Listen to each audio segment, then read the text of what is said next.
we want to start our panel discussion now. Within the panel, there will be Joy Long, that you heard speak. We will have Himali as the speech therapist.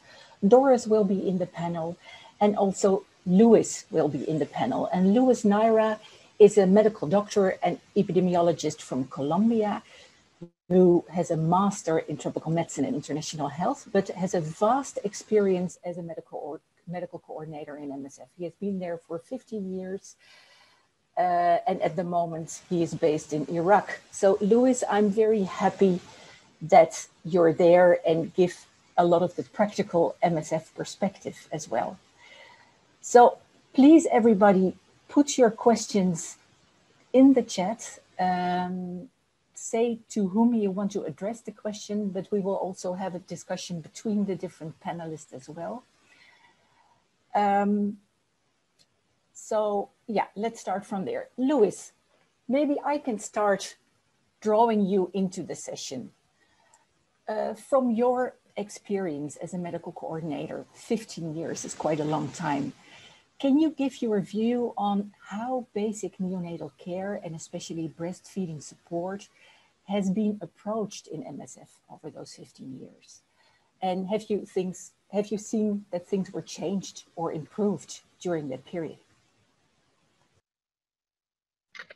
Thanks, Harriet, for the introduction. And yes, yes, definitely. Well, I would like to start talking about the experience that we have had in Iraq. I've been 4 years as a medical coordinator in Iraq. And through these years, we have been running different services, pediatric services and maternity services in different parts of the country. And I would like to start by saying that, I mean, it's, as Doris was saying, the contexts are different, definitely. And there are different challenges that the teams have to face regarding breastfeeding according to each context. No, in Iraq, it's again, as Doris said, there are some very specificities. No, one of those are the high rate of C-sections among mothers who want to give birth. There are a lot of misconceptions and misinformation in the population regarding breastfeeding. But even if the attitude is positive and comes positive. So our experience here and in the last 4 years, I remember when we started with our maternity in Nablus in Mosul, we started also, and this is another barrier, no, that we as expatriates in arriving to a context that sometimes we don't know very well. We also have some misconceptions about the context, no, and then we put ourselves some barriers, or we get assumptions that probably are not the right ones, like saying, okay, this is very cultural, there might be religious aspects in this, why women don't want to breastfeed from the beginning, and then not to push too much because of that, no? But little by little, we were, and while we were understanding better the context, and started working with the mothers, started working with the families, and started working especially as well, which is another big barrier, with the medical staff, the national medical staff, who also have some misconceptions about breastfeeding. We saw that we could advance a lot, we could change a lot.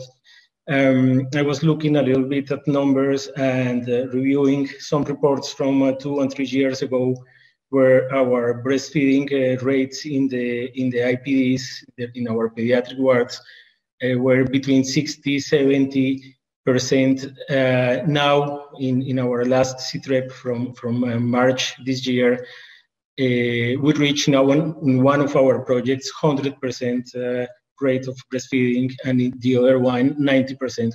So it has been a big advance.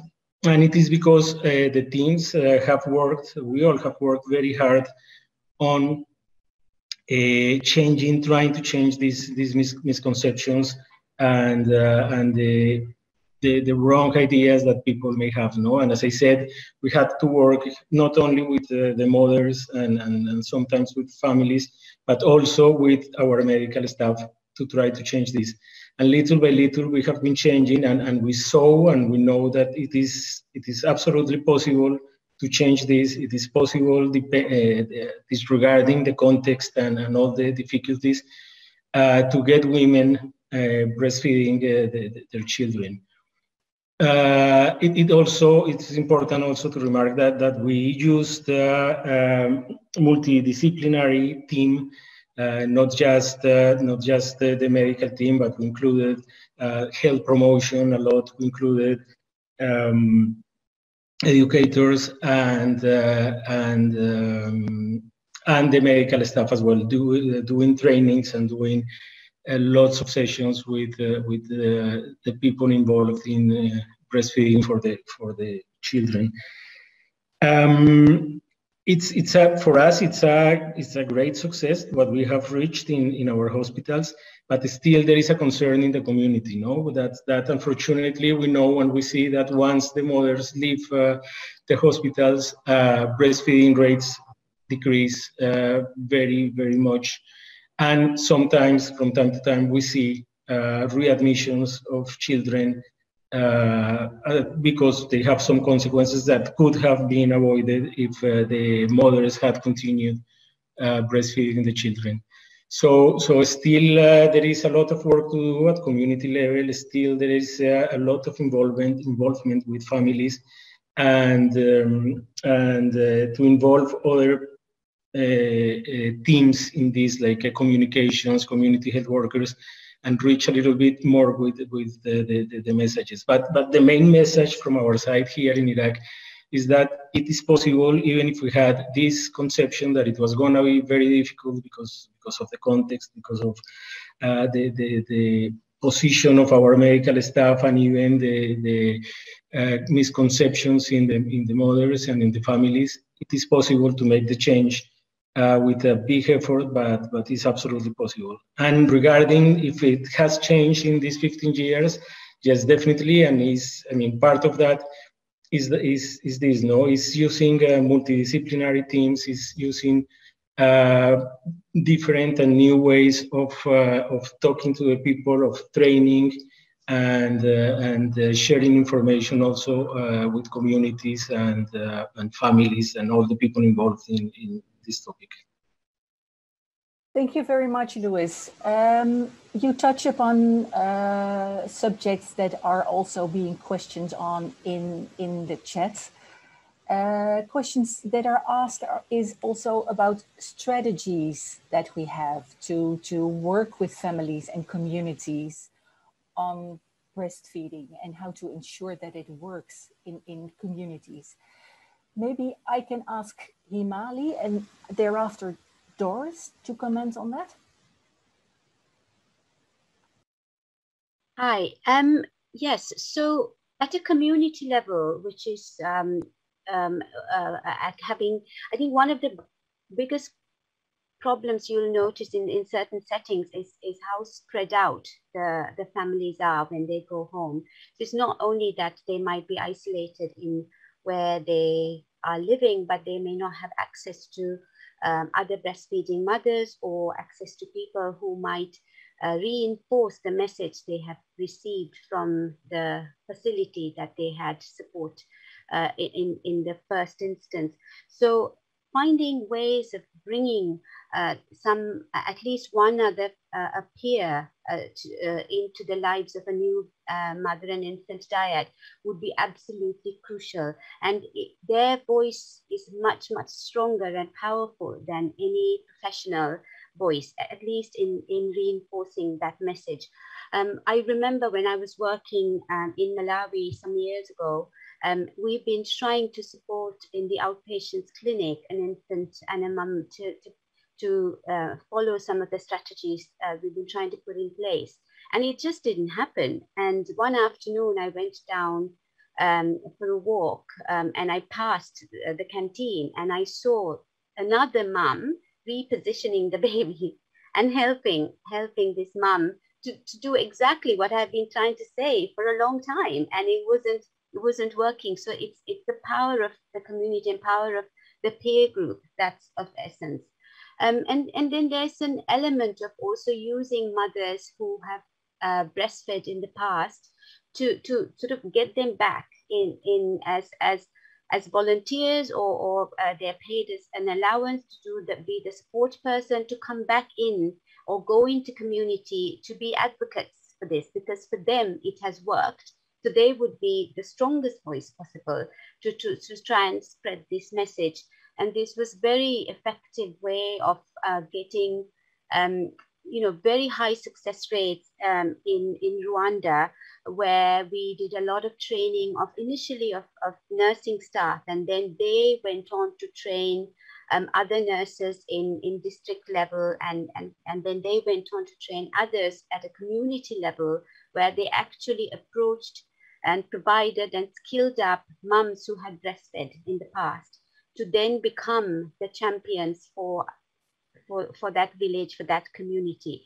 And I think that I find that when I didn't grow up in a developed country. I grew up in Sri Lanka. I had all my education there, and so when I go in to work in other developing countries or humanitarian settings, I'm not seen as a Westerner. But I'm still seen as somebody who might have access to more resources than them. So my starting point is, how can we make this more about communities supporting each other?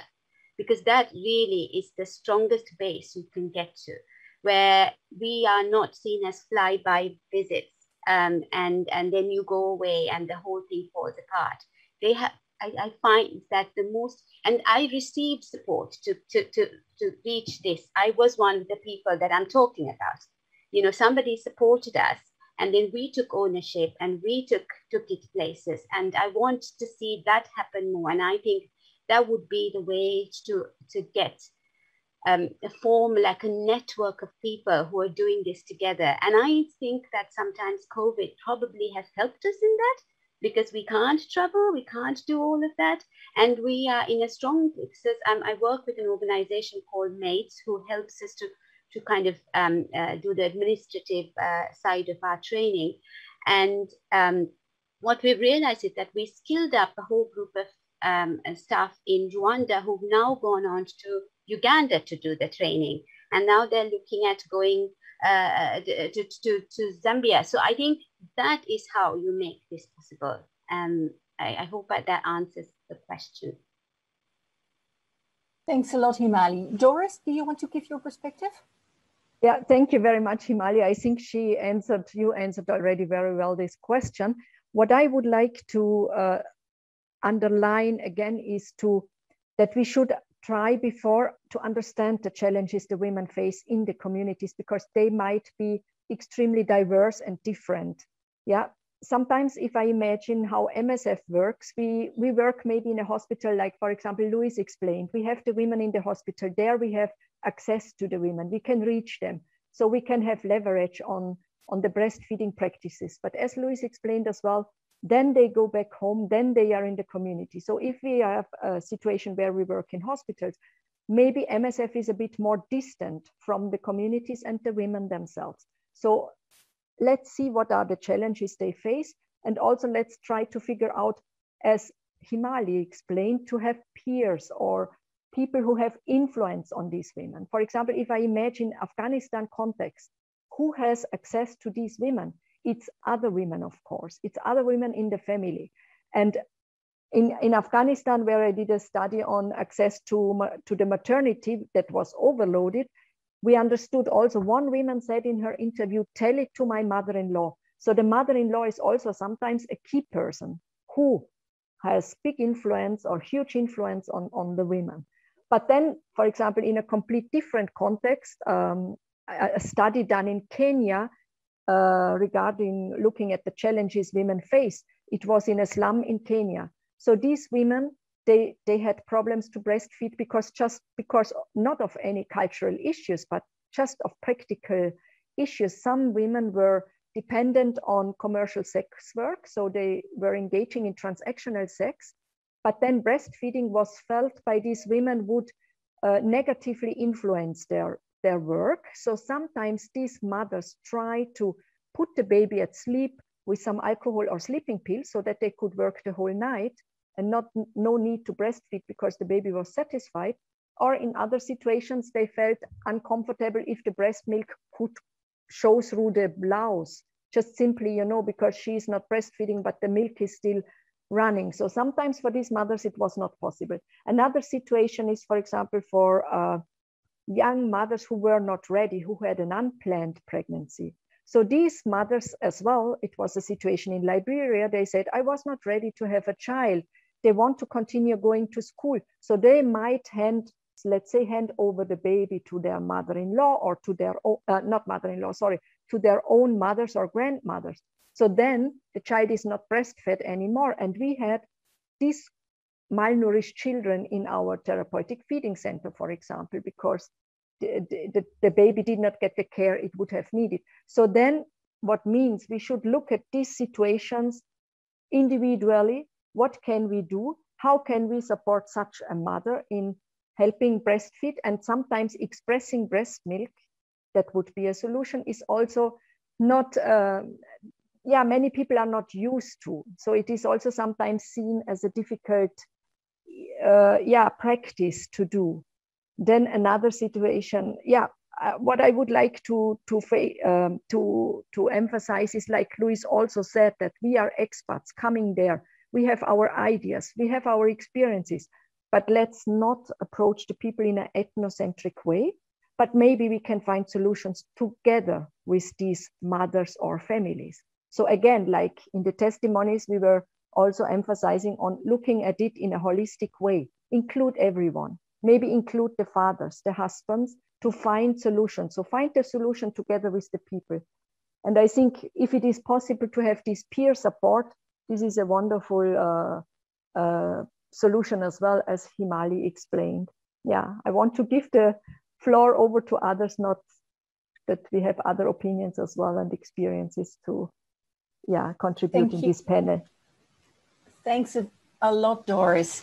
Maybe I can steer the discussion a little bit in another direction, because I think this is really what we're talking about. I think this is really one of the most important things.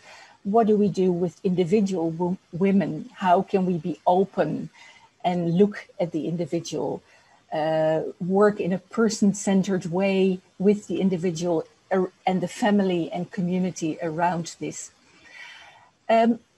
Joy, you mentioned that you could speak about multi-channel change within West Africa. Can you speak out on this? Yeah, thank you. And this is just such an important topic. And I love especially this point of meeting people where they're at. So maybe there are 5 M's that I'm hearing from your conversation. The first myths, which we may be coming in with, or misconceptions, either individual level or social. The second M is the multidisciplinary team. If we come just with our medical or our nutrition or our community level, maybe we will miss something. And then the third is this multi-channel, because there's evidence, very thoughtful evidence, looking at change in West Africa. So I in a previous life, about 20 years ago, worked in Ghana on breastfeeding for 4 years. And looking at multi-channel change, if you want to change a local practice, so for example, the big practice was giving water to babies early. And it was considered also to be like a welcoming culture, and then also giving porridges and supplements because they thought the breast milk was too thin, it wasn't good enough. But to change, yes, peers are important and individual is important, but also looking at how you use your medical channel, your peer channel, your media channel. Can you get into chat shows on TV and radio? How do you get that multi-channel change? You can actually change things more quickly at a national level if you go for a multi-channel approach. And then the last M, so myths and misconceptions, including with medics. I think Lewis said that sometimes the behavior change is more for medics than for mothers. And with men, very important, the South Sudan message. Multidisciplinary, yes. Multi-channel, yes, but measurement. So Lewis reflected his measurement feedback loop, and we're so critical to measure. And actually we miss, Lewis noted this, we miss measuring breastfeeding for women who have C-sections. So we have an epidemic of C-section around the world. And very important to recognize that C-section has a big impact for the woman and on breastfeeding practices and immediate skin to skin. And we often miss that in our measurement loop. So we did a multi-country study looking at how we capture measurement of immediate newborn care and maternal practices. And it's really shocking actually how little is captured on what happens for normal care for the mother and the baby after C-section. So this is something we need to pay more attention to, I think. So that's myths and misconceptions, multidisciplinary, multi-level, and don't forget the measurement loop. I hope that's something to stimulate us. Thanks, Joy. Just to say to the participants, there are many questions coming in, and some are quite specific. And we might not be able to answer all the very detailed questions, but we can do that after the session. We can also ask you to come into our networking lounge after the session to ask these questions in person. One question that is being asked is, should we be thinking of MSF to be more involved in external advocacy to promote breastfeeding in the community? And to call out inappropriate marketing of breast milk substitutes in humanitarian settings. I don't know who of you wants to respond to that. I think Lewis is. Yes, I wanted to highlight a little bit on this, no, and what Harriet Roy, Joy, and Doris have said. I mean, inside the hospital, we have all the advantage. We can do a lot. We have demonstrated it. Outside is where I would say we are losing a little bit the battle, to call it somehow. And that is, well, part because of the misconceptions, but there is a big role also played by the marketing, by the big companies, marketing the formula milk, just going ballistic on advertising, not only on the community, but also with the medical people, no, in private clinics, in hospitals, everywhere. So that's, and from that point of view, I think we still have a role to play, especially on communications, no, on being more outspoken, as you say, more doing more testimoniage, more witnessing, and speaking out a little bit louder with a message, because we are racing or fighting, don't like to use that word, but with big companies that are putting lots of money on advertising the breast, the milk, the formula milk, sorry, and all these are putting pressure also in the communities and the mothers and people, medical people as well. So I'm absolutely sure that medical, that MSF has a role to play, speaking a little bit louder outside, doing more communications and really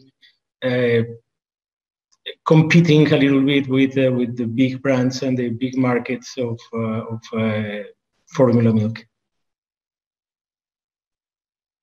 Thank you very much, Lewis.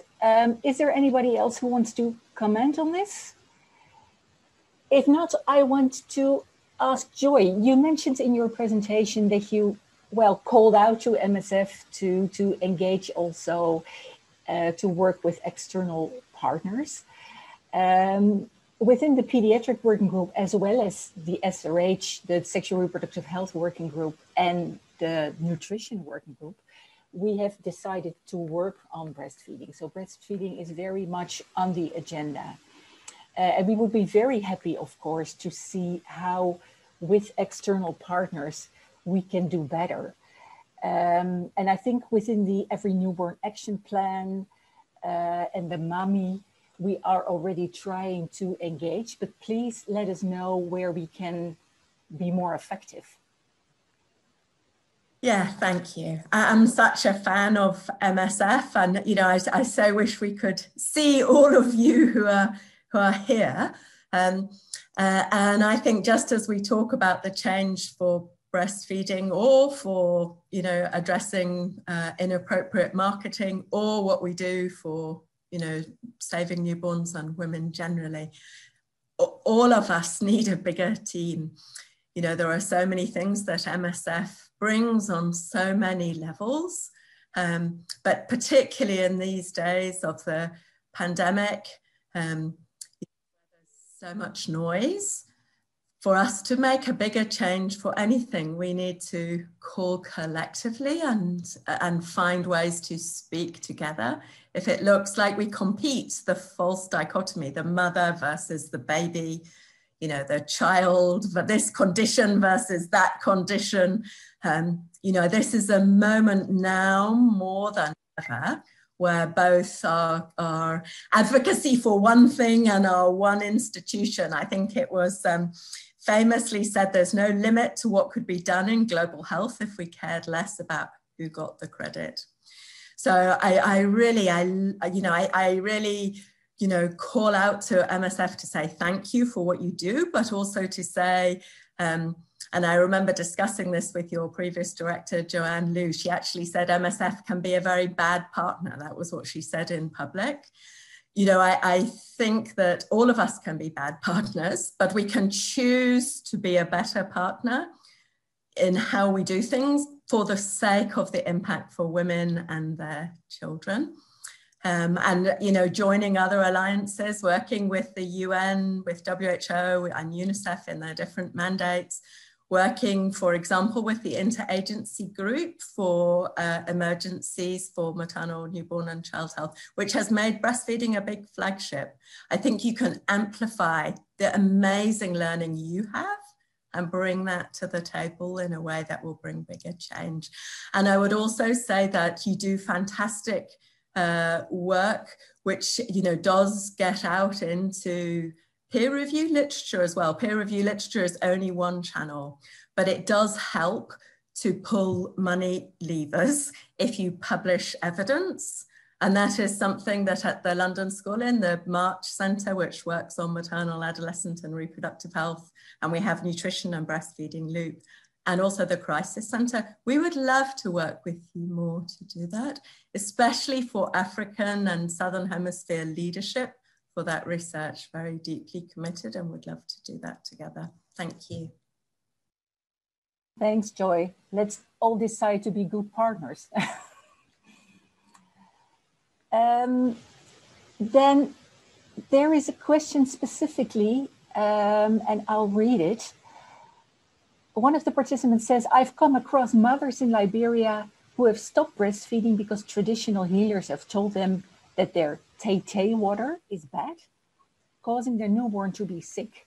Inevitably, the babies are presenting with dehydration, diarrhea, and failure to thrive.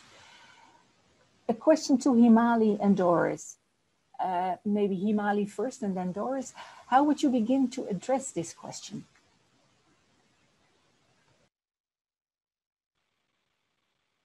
I think that in most cultures, there is at some level, there is a myth that makes breastfeeding look bad. It can be the content of it, it can be the practice of it, it can be the start of the feed, it can be the middle of the feed. We're going to encounter this wherever you go. And I think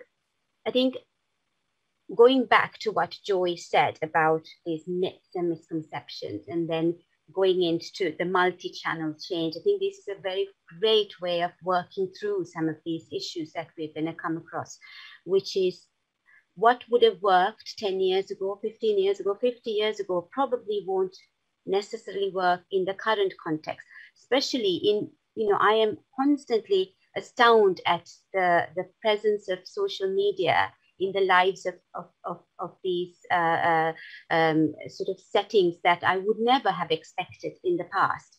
So I think using a multi-channel approach, working out where and who and how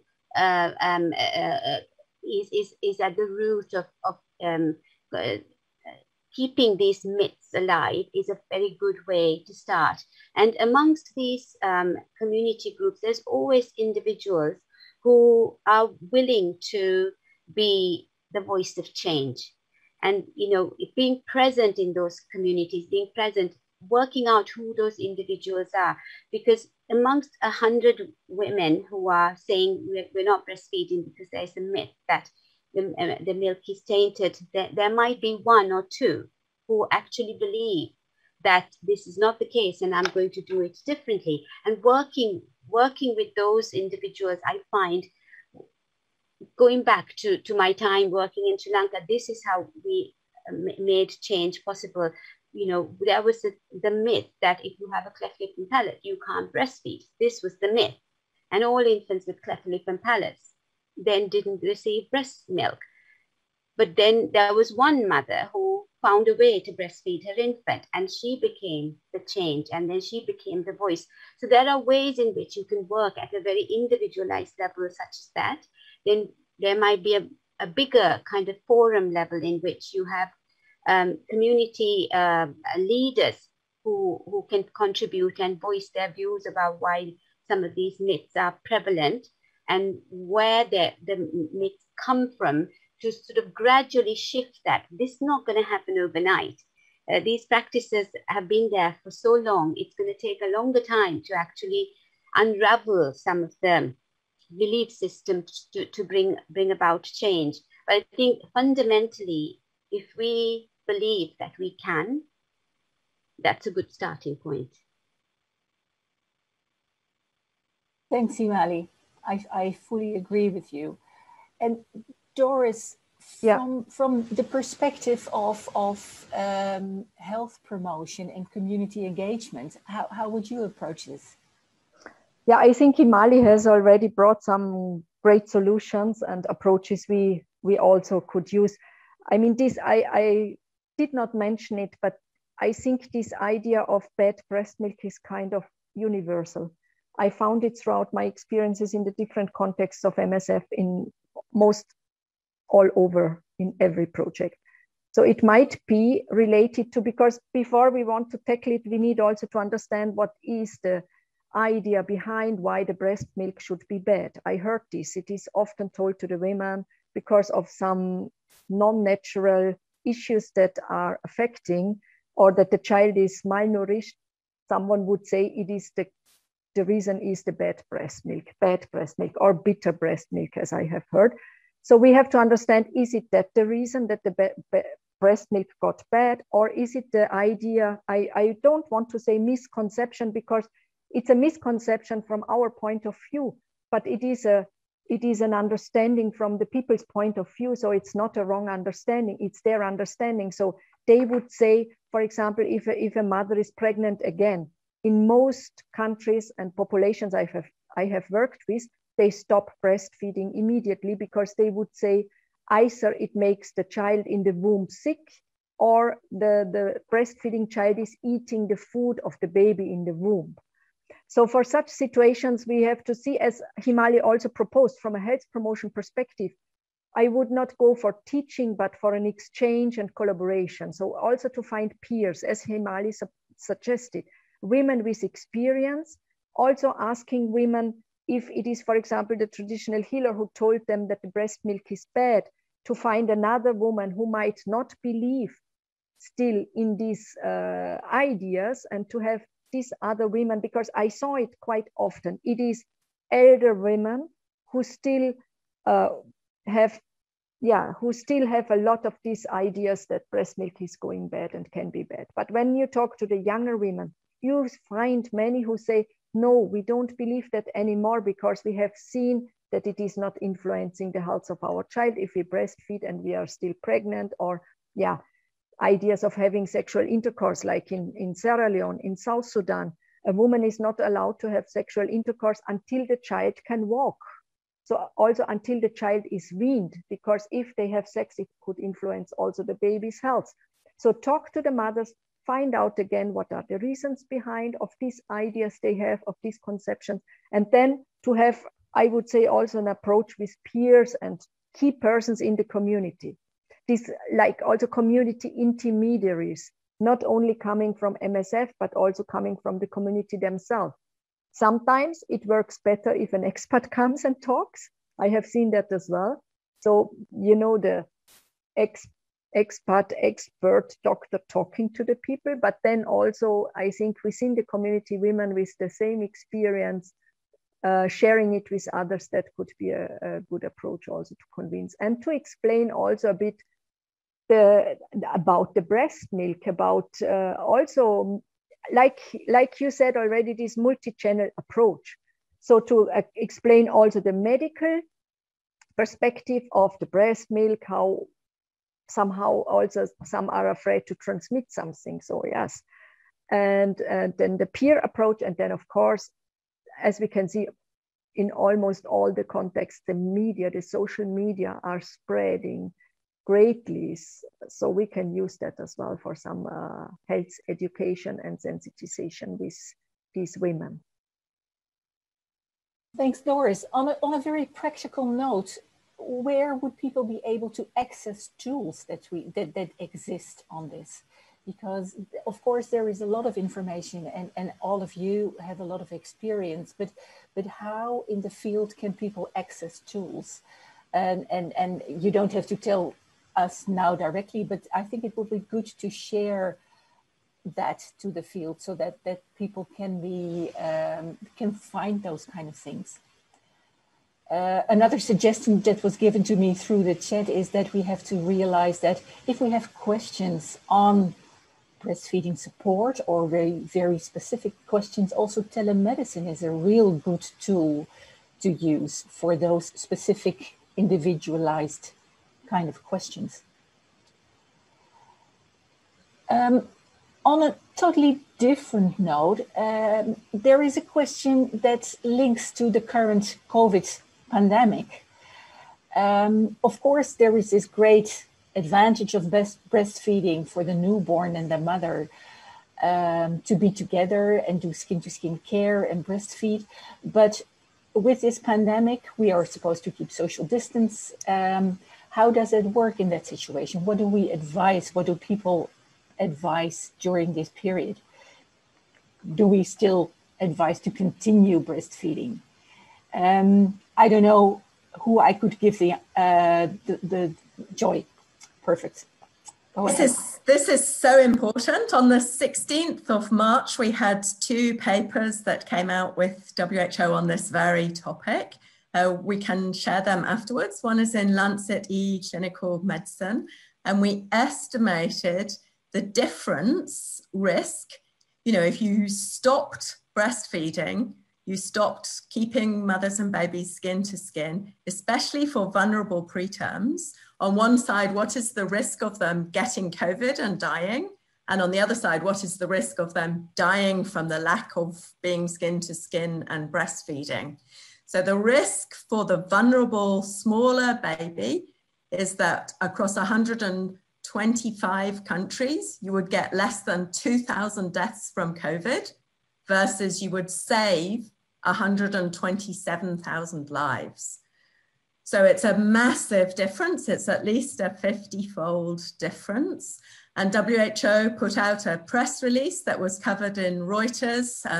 We also we can share the film that was done last week. And there's been a fantastic campaign also with a lot of very good things for social media for the fact that it's actually more important to breastfeed, not less. The thing with that is we do need to then assume, because of the lack of testing, that the mother may possibly have COVID. So we should be using masks, we should be thinking about this. But the very clear message, and what we saw in the second linked paper from a survey from around the world of what people are doing, is that people are separating mothers and babies. They're still scared. So even where they have testing and they know the mother is negative, there will still be a tendency for the workers to separate the mother and the baby, which is against advice. So I think MSF has a key role to play. We'd be happy to share those two papers, some of the WHO guidance and the social media kit. And I think the message is now more than ever, we should keep the mother and the baby together.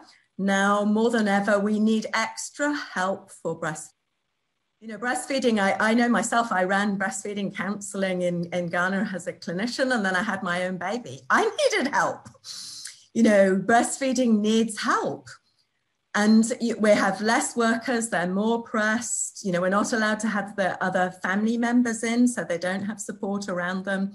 And I think we haven't mentioned extra help for the vulnerable small babies. So somebody mentioned expressing and so on. You know, to do that, it's very difficult. You need time, you need backup, you need encouragement, you need other family members there, you need nurses with time. And all those things are under pressure in COVID. You know, we have directions that are pulling what was already difficult, not enough nurse time, not enough support, you know, things that people are worried about. Maybe we shouldn't call them misconceptions, but there's people's real fears and the voices in their head. So now more than ever, MSF and all of us, you know, need to say that during the pandemic, you know, not should we do this, we need to do it, but what do we need to address? There are extra barriers. How do we do it? How do we make it work? And how do we share? You know, maybe one place in one country, one MSF program, you've found a great way to do this during the pandemic. How do we share with each other so we quickly learn? Because we haven't got time to waste writing it up 3 years from now. We need to share with each other so we can learn and do better together. Thanks for this great answer, Joy. And I fully agree. These are also things that we have discussed within the pediatric working group and the nutrition working group, that we should really emphasize that breastfeeding needs to continue during this period even more than ever.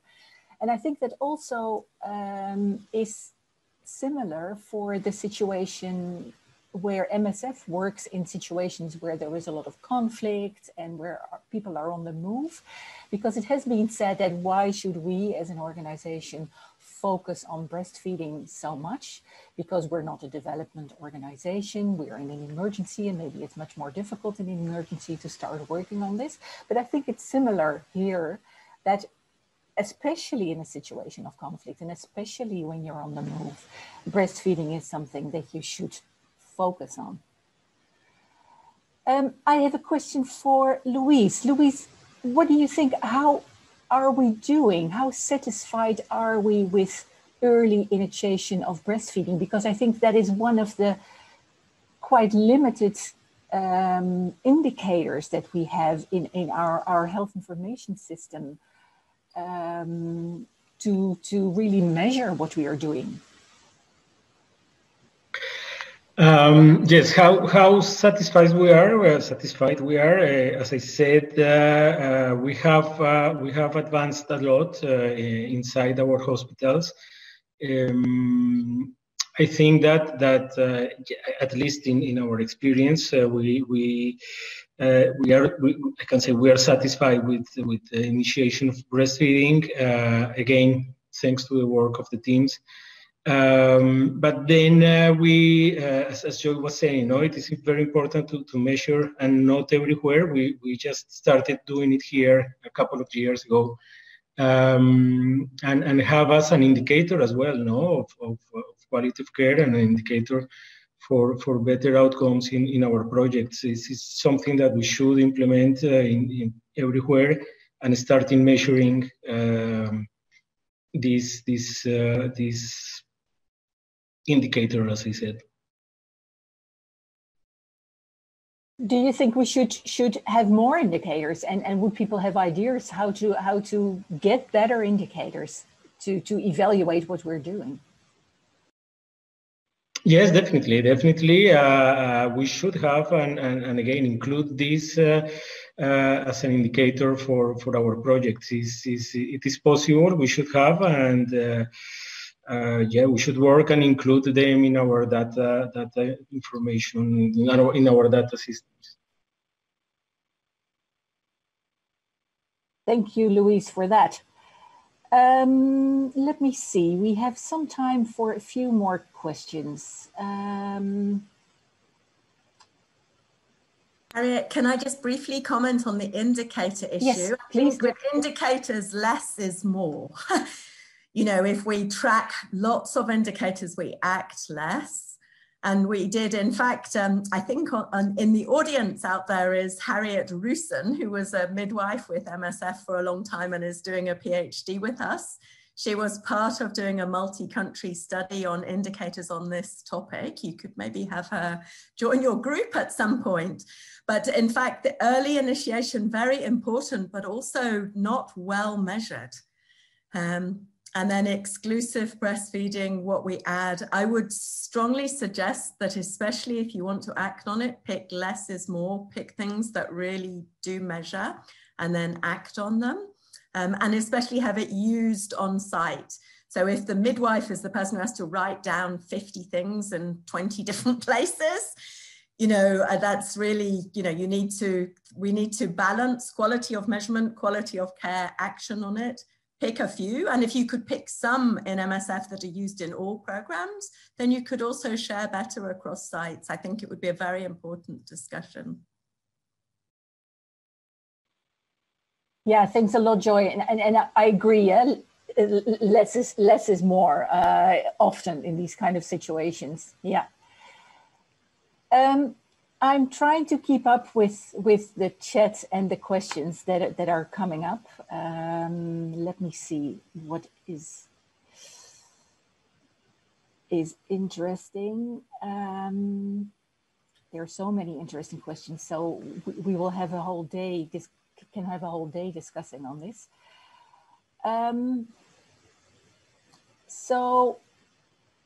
Well, experiences on social marketing we discussed already. There are quite some practical questions for Himali.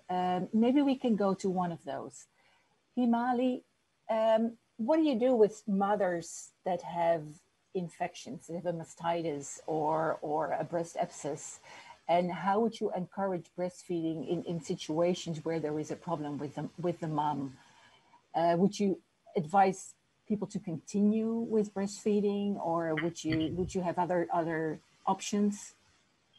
The only solution to reduce mastitis and infection is breastfeeding. You need to get that milk flowing, you need to get that milk out. And I think the issue with this is if there are beliefs that breast milk is bad to begin with, then infected breast milk is always going to be seen as even worse. And this is the case in lots of different places. I think I worked with a mom who couldn't even look at her breast, let alone breastfeed, because she was appalled at the idea that her milk was infected. And working through this and talking through what is the cause and what gets a breast to become like this and how best to ease that pain. And I think this is where individual care is necessary, because what works with one mother and infant may not necessarily work with another, depending on where they are in their breastfeeding journey and acceptance and desire to breastfeed. But the important answer to this particular question is, yes, you continue to breastfeed. You continue to, there are other ways in which you reduce the swelling and you reduce the infection. But that aside, yes, you can continue to breastfeed, and that is the simple answer. Okay, thank you very much. That is very clear. I think there will be coming a lot of those practical questions towards you, either in the networking lounge later on, or maybe through telemedicine. Maybe I can ask all of the individual panel members for one line to end this session? Maybe what is the most important thing that you feel you want to get across to everybody? Joy, may I begin with you, please? I was hoping you would ask me last. Yeah, you know, I think each of us have the potential to really change lives in front of us for the good, but also we need to listen and be aware of ourselves. So have courage, have sensitivity, but really know that it is urgent. We have so many deaths and so many things that can be changed. You know, it's not just the context of COVID, the context of emergencies where MSF works, but the need for change. Babies die within minutes. So please be brave, and I salute you. Thank you. Thanks, Joy. Himali, from your side? Many years ago, I was very, very fortunate to come across a pediatrician in Sri Lanka who introduced me to this wonderful world of breastfeeding. And that joy that I felt learning a skill that was produced immediate rewards. And we all think that this is this massive thing that is impossible to achieve. It's not so. You can break it down into smaller components. And with the right level of training and skilling up of staff, it's very easy to achieve. And then your positive energy is then everywhere. And that's how you start. When one mother breastfed in the kangaroo mother care unit, the other mothers are like, oh, she's doing it. Let's give it a go. Let's try that. It's incredible. It's like it spreads faster than an infection. And that joy you can bring just by skilling up a couple of staff members who are interested and has the desire to breastfeed. That's what I would want MSF to invest in for all of their settings, because I have seen this happen time and time again, and I cannot stress the light it sheds in your life and the life around you just by doing that. So let's work towards that. That is very beautifully said, Himali. Thank you very much. Louis, can I ask you?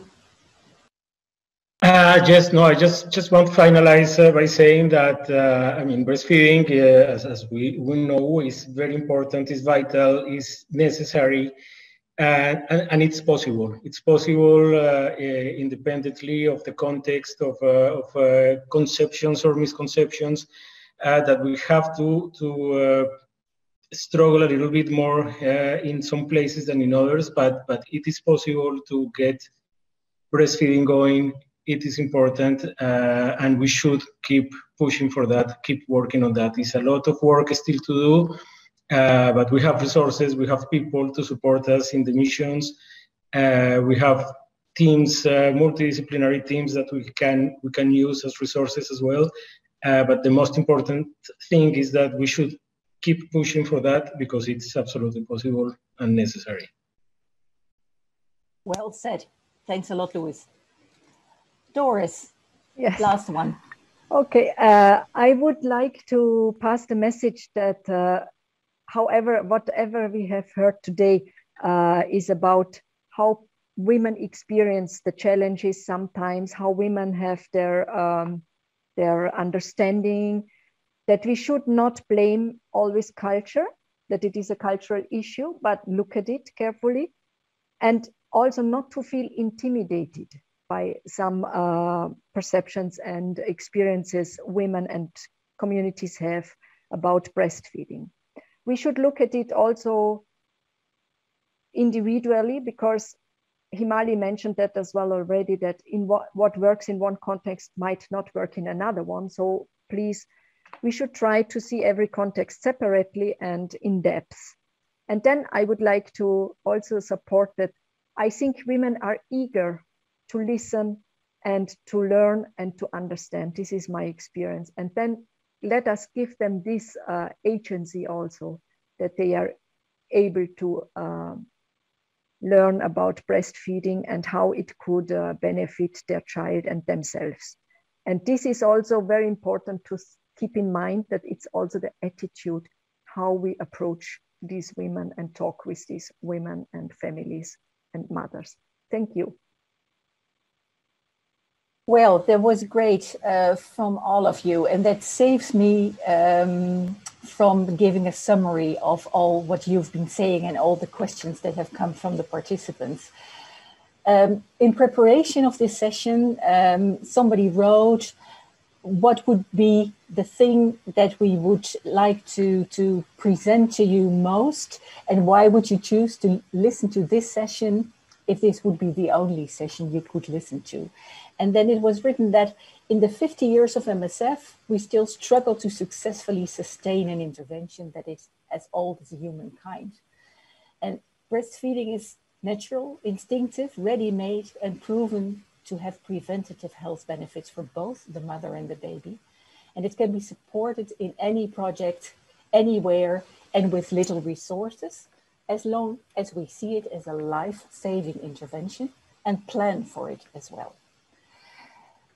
And with that, I regretfully have to end the session, and I want to give a big thanks to all the speakers, but also to the people behind the screen that have made this session possible. And all of you, around 350 people that have been listening in and actively participated into the discussion. Everybody, thank you very much.